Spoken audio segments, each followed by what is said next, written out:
Ronan Dantec, comment interprétez-vous le report de la présentation du projet de loi énergie? Alors François de Rugy fait savoir que c'est pour faire un texte plus ambitieux, pour l'améliorer. Il a besoin d'1 ou 2 semaines de plus. Le croyez-vous? Moi, si on va dans le sens d'une amélioration du texte, je suis tout à fait prêt à le croire. Vous en doutez? Non, je crois qu'on est dans un moment assez étonnant, après cette crise des Gilets jaunes, que certains, trop rapidement, ont pu lire comme finalement un refus de la société française de l'effort de la transition énergétique et climatique. L'opinion publique s'est retournée. Il y a eu la pétition, 2 millions de personnes. Il y a les mobilisations des lycéens. Il y a toutes les initiatives que nous prenons, comme celle que nous prenons cet après-midi au Sénat.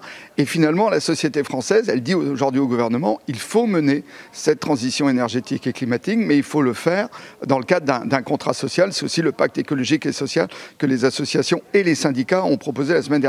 Donc je crois que les choses sont en train de se retourner et maintenant j'espère que le gouvernement mettra effectivement une PPE à la hauteur des enjeux sur la table. Vous le dites d'ailleurs, il y a une mobilisation des lycéens. Jean-Michel Blanquer propose le jour de la grève des lycéens de faire des débats dans les lycées. Qu'est-ce que vous pensez de cette proposition du ministre de l'Éducation nationale? Alors j'ai pas bien compris. Donc les lycéens vont manifester et à 16h le vendredi soir vont retourner au lycée pour discuter. On va attendre de voir s'ils sont nombreux à revenir. Bon, alors justement, on va parler un petit peu du fond de ce projet de loi sur l'énergie. De nombreuses ONG déplorent que les objectifs soient insuffisamment ambitieux, notamment en matière de réduction de la part du nucléaire dans notre mix énergétique. Alors, on est sur plusieurs débats. Il y a le débat sur le climat, il y a le débat sur le nucléaire. Effectivement, aujourd'hui, il faut réduire la part du nucléaire. C'est une fragilité française. Et cette part ne se réduit pas assez rapidement. Mais il y a beaucoup d'autres enjeux.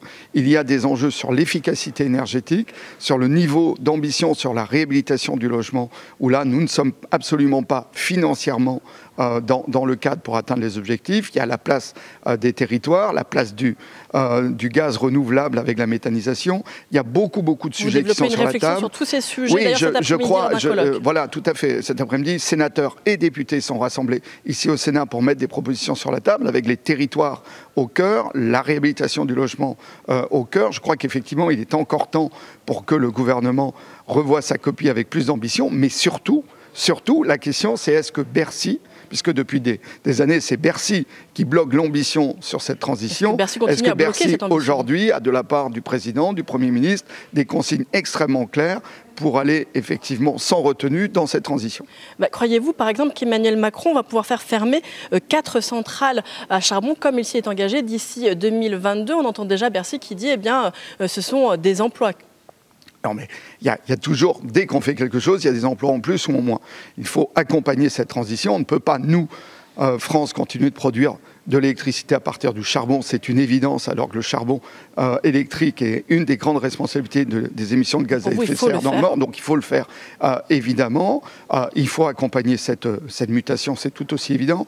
Il y a aussi des propositions comme Accord de mai, ce que je soutiens, mais qui ne tient que pour un seul site, de revaloriser des bois de classe B qu'on n'utilise pas aujourd'hui. Donc c'est une transition nécessaire. Et là, j'ai le sentiment que le gouvernement, après avoir un peu flotté, veut revenir. Mais la difficulté qu'il a aujourd'hui, c'est la sécurité d'approvisionnement, parce que le nucléaire est fragile et qu'à partir du moment où effectivement Flamanville ne rentre pas en service, ce qui n'est pas une mauvaise chose en soi, le système n'est pas totalement sécurisé. Mais non, il faut aller sur la fermeture du charbon. Les dernières déclarations ce matin me semblaient aller dans ce sens-là.